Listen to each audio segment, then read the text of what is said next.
Bom dia, boa tarde, boa noite, dependendo do horário que você está vendo esse vídeo. Eu estava com saudade de vocês, foi difícil esperar essa semana para lançar esse segundo vídeo, de como a gente vai aprender a investir na prática, montando uma carteira pública para vocês acompanharem o desenvolvimento dessa carteira. No vídeo passado, a gente viu a importância de se ter uma reserva de emergência, que ela é a base que vai te solidificar, você ter consistência e frequência nos seus investimentos. A gente viu que montando sua reserva de emergência, você desenvolve outras capacidades, como a mentalidade de riqueza. Você aprende a pensar como um rico pensa, por isso que eles são ricos. A gente também discutiu um pouquinho de estratégias pessoais, que é você pensar em como você vai usar esse dinheiro, que é importante, porque isso te dá um norte e te motiva a chegar nesse resultado. E também estratégias de investimento, para você não ficar suscetível à oscilação do mercado. Aliás, a oscilação do mercado é que faz as pessoas perderem mais dinheiro, não pela oscilação em si, mas porque elas não têm resiliência para acompanhar essa oscilação e entender que se ela tiver bons ativos com bom fundamento, ela não precisa ficar preocupada. Bom, isso é uma parte mais teórica, mais de desenvolvimento pessoal. É um processo que você tem que passar para conseguir ser consistente e frequente nos seus investimentos. Agora, no vídeo de hoje, a gente vai ver algumas coisas mais práticas, de como você vai procurar os ativos e escolher esses ativos, que vão ser os ativos que você vai colocar na sua carteira. Eu sou Marcelo do Carteira Racional e vou levar você nessa jornada. Então, vamos lá? Bom, como eu disse para vocês na semana passada, a gente vai começar a procurar os ativos. Você pode procurar isso em vários sites. Tem o site da própria bolsa que você tem uma relação desses ativos e tem vários sites. Eu gosto muito do site que chama Fundamentos. Esse site você consegue listar todos os ativos com alguns indicadores que a gente vai usar para poder fazer essas escolhas. Você pode copiar essa listagem e colar no Excel para poder filtrar os ativos pelas características que você está procurando. E hoje a gente vai olhar para os fundos imobiliários. Mas antes da gente procurar, eu vou explicar um pouquinho como é que funciona um fundo imobiliário. Imagine que você e mais dois conhecidos têm uma grana guardada. Vocês já criaram uma reserva de emergência, esse dinheiro está sobrando na conta de vocês, só que não dá para fazer muita coisa com ele. Vocês conversando viram que tinham mais ou menos uns 300 mil reais, que daria para comprar um apartamento e ser alugado esse apartamento rendendo para vocês. Aí vocês tiveram uma ideia. Por que a gente não se junta, pega essa grana e compra esse apartamento e a gente recebe esse aluguel para nós? E divide entre os três. Não falou que não tinha muito tempo para isso, não ia conseguir arrumar inquilino e tal, e cuidar de todas essas coisas. Mas eu sei como é uma pessoa que acompanha o nosso canal, falou, não, deixa comigo. Eu consigo fazer isso, eu compro o apartamento e eu curo de tudo isso. Só que aí eu vou querer receber uma graninha com isso. Mais ou menos 1% do valor que eu receber. Tá bom para vocês? Os outros dois concordaram e acharam legal a ideia. Você cuida de tudo isso, ganha 1% de tudo que vocês receberem e ele divide o restante entre vocês três. Legal. Aí você pegou essa grana, foi comprar o apartamento, conseguiu um desconto ainda, então ficou mais barato esse apartamento. E essa grana você conversou com eles e decidiram guardar para vocês juntarem com o que vocês recebem de investimentos e comprarem outros imóveis. Bom, é mais ou menos assim que funciona um fundo imobiliário, principalmente o de tijolos. São várias pessoas que não se conhecem, que compram parte de um imóvel e recebem parte desse aluguel. Se fosse um fundo imobiliário de papel, era mais ou menos a mesma coisa, só que em vez de você comprar um imóvel, você emprestar dinheiro. Emprestar dinheiro para alguém construir uma casa, emprestar dinheiro para alguém investir num galpão logístico, emprestar dinheiro para alguém comprar uma loja de um shopping. Então, o fundo imobiliário é isso, é uma porção de pessoas que se juntam para comprar imóveis ou adquirir dívidas do setor imobiliário, ou os dois juntos, onde tem o papel de um gestor que vai olhar para tudo isso e acompanhar isso de perto. Bom, agora que vocês entenderam como funciona um fundo imobiliário, vamos lá na prática e vamos procurar esse fundo. Pessoal, então vamos lá para a gente fazer a escolha dos fundos imobiliários que a gente vai estudar para ver se a gente coloca na nossa carteira. A gente vai primeiro fazer uma triagem de quais fundos a gente vai olhar, vai fazer a diligência, e desde que a gente vai fazer a diligência, quais a gente vai colocar na nossa carteira. Então a gente vai entrar no site da Fundamentos, né? Fundamentos.com.br.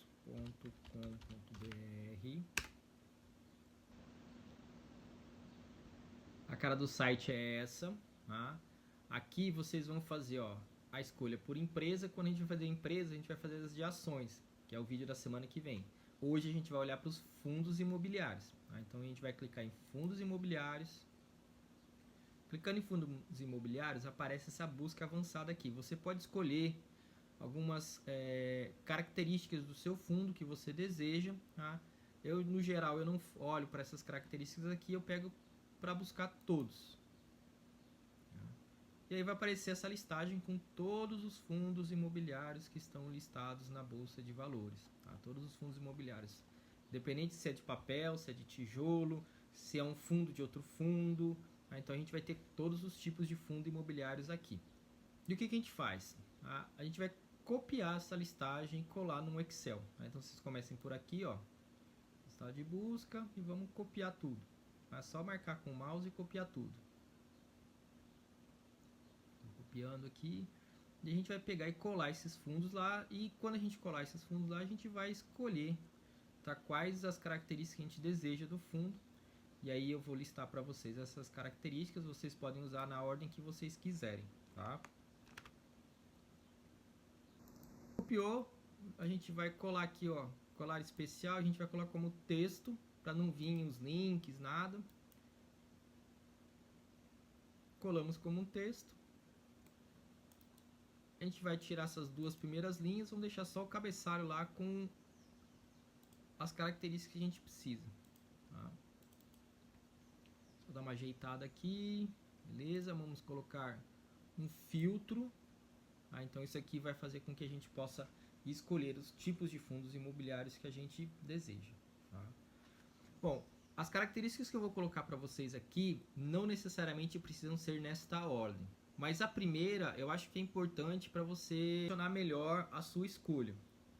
Por gosto e por preferência. Por exemplo, eu não gosto muito de fundos imobiliários de papel. Só de papel, exclusivamente de papel. Eu prefiro os de tijolo ou então um híbrido, que reúne tijolo e papel. Por quê? Porque eu prefiro um pouco mais a segurança de ter um imóvel físico como patrimônio do que ter uma dívida só como patrimônio. Quando a gente tem uma dívida como patrimônio, você tem as garantias que tem que ser executada para você cobrar essa dívida de algum devedor, caso ele não honre com as suas dívidas. Então eu prefiro o fundo de tijolo ou híbrido, tá? Que vai ter tijolo e papel junto. Pelo menos essa é uma escolha que a gente tem que fazer em primeiro lugar. Qual tipo de fundo que você gostaria de ter na sua carteira? Se é um fundo de tijolo, se é um fundo híbrido ou se é um fundo de papel.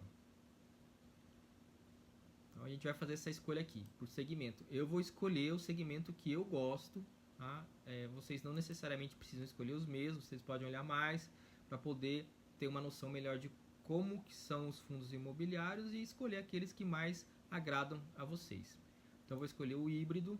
Não gosto muito de fundo de hospital, nem de hotel, lajes corporativas, logística, outros, que é fundos de outros fundos que vão estar reunidos aqui. Residencial eu não gosto muito. Shopping e aqui títulos e valores imobiliários são os fundos que são exclusivamente de papéis. Então já filtramos essa primeira parte aqui para escolher quais tipos de fundo a gente vai colocar na nossa carteira. O segundo critério que eu uso, mas vocês não precisam usar, é o preço, tá? O P sobre VP, que é o preço sobre o valor patrimonial. O que quer dizer preço sobre o valor patrimonial? Quer dizer quanto que vale a cota do fundo em relação ao patrimônio que este fundo tem. Por exemplo, se eu tenho uma casa de 100 mil reais e tenho 100 cotistas, o preço sobre o valor patrimonial da cota é de R$1. Quando esse preço está abaixo desse valor patrimonial, quando ele está abaixo de 1, quer dizer que ele está mais barato a cota do que vale o patrimônio do fundo. Então eu procuro fundos imobiliários que estejam um pouco abaixo de 1.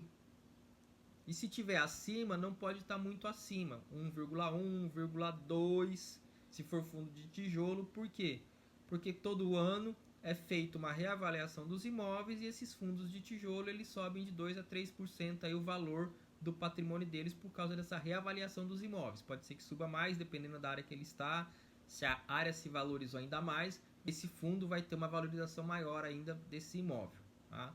Mas 1,2, 1,3 até um valor razoável a se pagar, desde que você vai comprar o fundo para ficar recebendo os dividendos, não é para comprar e ficar vendendo, que aí você teria que comprar realmente um que está abaixo do valor patrimonial.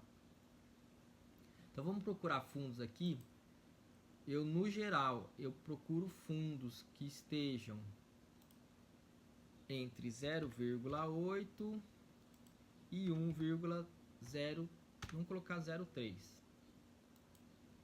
Beleza? Então a gente reduziu aí, ó. A gente for olhar, a gente reduziu para 80 fundos que a gente tinha estudado. Deve ter mais ou menos uns 400 lá. Tá? Desses 80 fundos, tá? Como que a gente faz um segundo filtro? A gente pode fazer um segundo filtro olhando o dividendo que a gente recebe. A gente pode fazer esse filtro olhando o patrimônio que esse fundo tem, as negociações que esse fundo tem, taxa de vacância. Tá? Para a questão desse vídeo, eu vou procurar fundos que tenham valores de cota na base 10. O que são os valores de cota na base 10? Os valores variam em torno de R$10 a cota. Por quê? A gente está fazendo uma carteira pública de R$300, então é um aporte pequeno. Então, se eu ficar comprando fundo muito caro, eu vou comprar uma cota, 2 cotas. Para efeito de até no subconsciente, a gente ter bastante cota ou ter mais cotas é legal.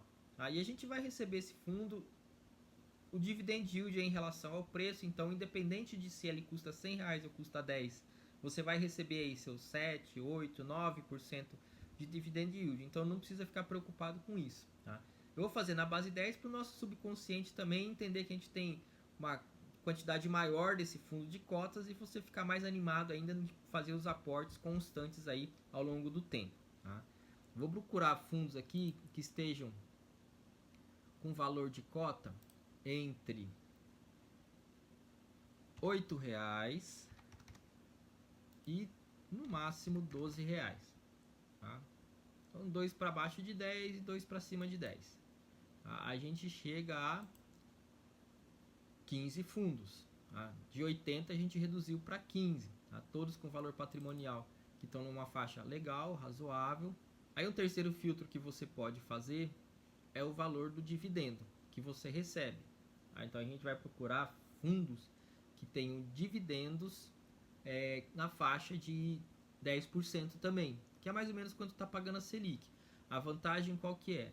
Se você tiver um fundo que pague exatamente igual a Selic, ele é mais vantajoso porque ele não tem imposto de renda em cima do seu dividendo. Um CDB que pague igual a Selic, você vai pagar imposto de renda de no mínimo 15% sobre o que você receber. No caso do fundo imobiliário, você não faz esse pagamento. Vamos escolher aqui dividendos entre... Vamos pegar dividendos entre...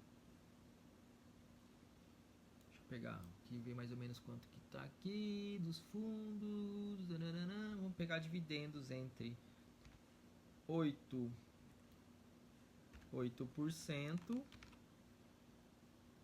E eu não gosto de dividendo muito alto porque isso às vezes pode acontecer de ter um pagamento muito diferente durante os meses anteriores e você não ter esse recebimento no futuro. E lembrando, o dividend yield que é colocado aqui é o que foi pago, não vai garantir para você que vai ser pago no futuro.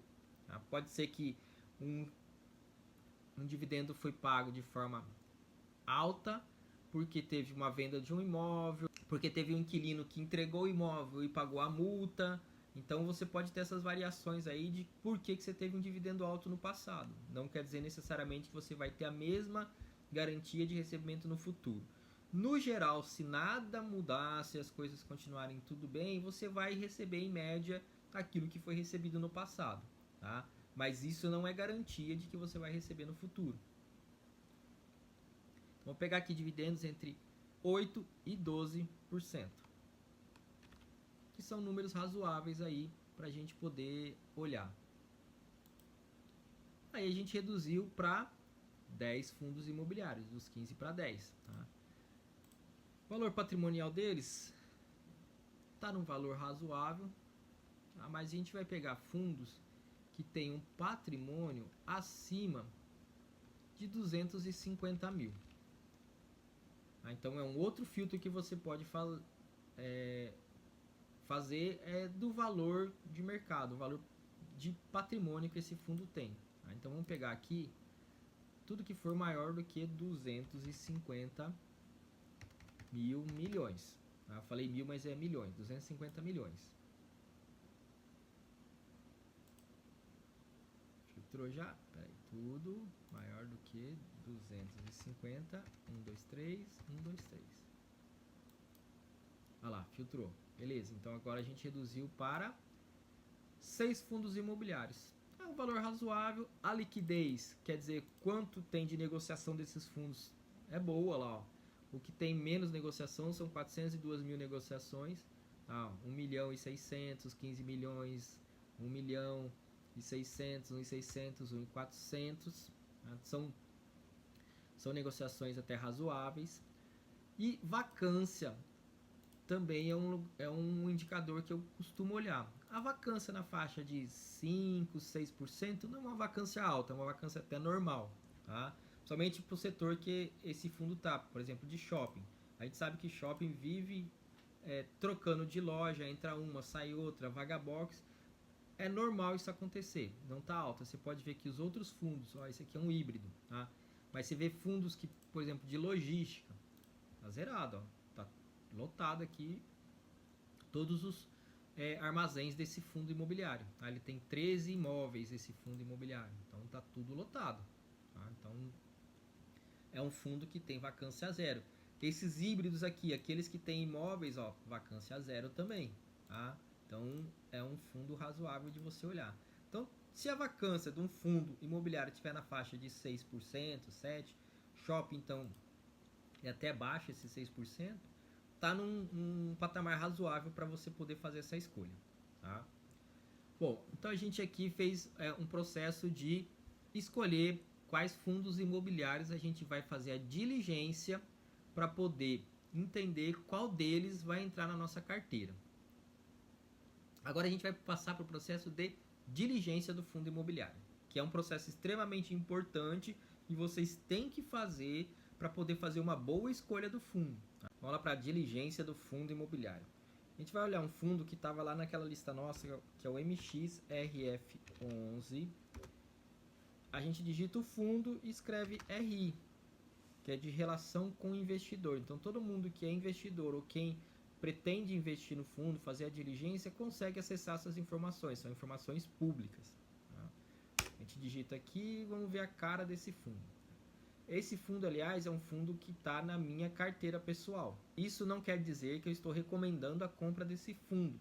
É um fundo que está na minha carteira, porque eu já fiz a diligência e eu acreditei que era um fundo que era interessante para a minha carteira. Vamos olhar a cara do fundo. Aqui, quando você abre, você vai ter aqui várias informações sobre o fundo, visão geral, características, documentação, as emissões, cotas e gráficos, quais é a equipe que faz parte desse fundo, quem que é gestor, quem são os analistas, o administrador, né? Aqui a gente vê que o fundo ele foi lançado em 2012, é um fundo de aplicação em crise, então é recebíveis imobiliários e desenvolvimento imobiliário residencial, por meio de permutas financeiras. O fundo é um fundo ativo, quer dizer que ele vai colocando e tirando ativos dentro deste fundo, então conforme vai liquidando os recebíveis imobiliários, ele vai colocando novos recebíveis aí para manter o valor patrimonial do fundo. Então ele é um fundo que ele permite que o gestor compra e venda, tá, e negocie esses ativos no mercado. Como eu disse, ele é desde 2012. Esse fundo e todos os fundos imobiliários, ele tem um CNPJ, então uma empresa constituída, você pode consultar o CNPJ, ver se tem algum problema com esse CNPJ. Não requer aplicação mínima, não requer cotização de aplicação, nem cotização de resgate, nem liquidação do resgate. A taxa de administração é de 0,9%. Tá? É uma taxa razoável, os fundos vão cobrar nessa média aí de 1 e pouquinho a 0,9% de taxa de administração anual. E esse fundo não tem taxa de performance. O que é a taxa de performance? Quando um fundo acompanha um índice e o gestor do fundo supera este índice, ele tem direito a receber uma taxa de performance. Tá? Mas não é só ele que ganha, você também está ganhando porque esse fundo superou o índice. Então você ganha e ele ganha um percentual desse lucro que você teve. Então a diferença, ele recebe uma taxa de performance.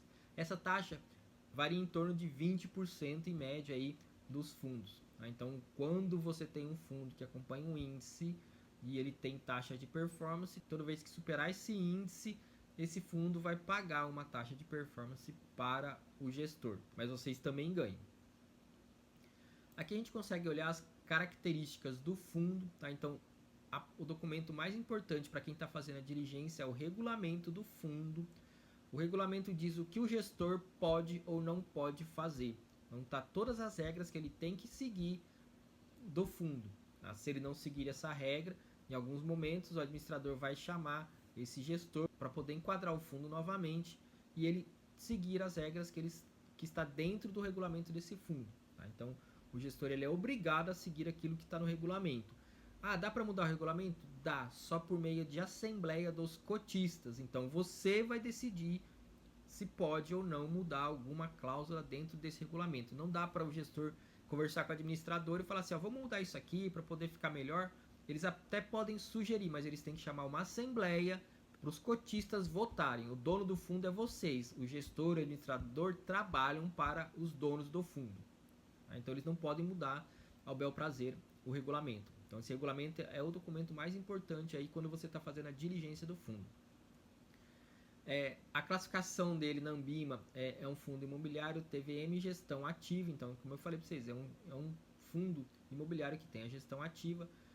O gestor do fundo é a XP Asset. Tá? O administrador é o BTG. No geral, o gestor e o administrador são entidades diferentes, eles não são a mesma. Tá? Controlador, custodiante e escriturador do fundo é o BTG Pactual. Tá? Então, tudo que faz parte de fazer o cálculo de quanto você vai receber de dividendo, qual que é o valor patrimonial, contratar terceiros para prestar serviço para o fundo, é o administrador que faz. É o administrador também que chama o gestor para enquadrar o fundo quando ele está desenquadrado. É o administrador e a parte de controladoria que faz a execução das dívidas que o fundo tem. Se caso não houver pagamento de algum recebível, é o fundo que vai executar as garantias e tomar as garantias para poder garantir que o fundo não perca com esse empréstimo. Tá? Duração do fundo é um prazo indeterminado. Como é de recebíveis, você tem parte dele de recebíveis imobiliários, então ele vai entrando e vai saindo, então não tem porque ter uma duração determinada. Eu já falei da taxa de administração, né, que é 0,9% ao ano, com um mínimo de R$60 mensais. E ele é atualizado anualmente pela variação do IPCA, então pela inflação. Então o que você paga de taxa de administração, tá? Esse valor mínimo aqui atualizado pelo IPCA. Então no mínimo o gestor tem que receber R$60 mil aqui, porque é o mínimo que deve ser pago para poder manter a gestão do fundo, pagar os analistas, o gestor, o administrador e todos os terceiros que prestam serviço. A taxa de performance eu já falei que não tinha, e aqui a gente vê a distribuição dos rendimentos. Ele é mensal, sendo que será distribuído no mínimo 95% do lucro auferido pelo fundo semestralmente. Então, no semestre, ele tem que pagar aos cotistas 95% do lucro que é auferido.